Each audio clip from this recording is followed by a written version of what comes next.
Hey guys, this is Dr. Hub. In case you haven't subscribed, please do subscribe. This is a concise, well-crafted summary and it highlights only the important keywords. Freud topographic theory of the mind. So this includes, first is a conscious mind. Conscious mind, it uses the principles of reality. So principles of reality, example, it includes the logical. So you have the logical and the time, that is you have the oriented, mature. So this is based on the relative, so reality. So reality principle. Then comes the preconscious mind.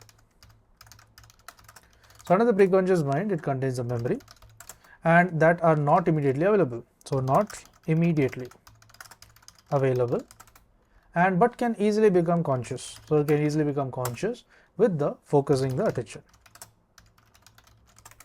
That is example the phone number. This is the preconscious mind. The conscious mind uses the principles of reality, that is logical, time, oriented, mature, based on the reality principle. Next is unconscious mind.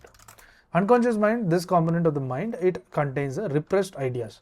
So mind contains repressed. So mind contains the repressed ideas and feelings.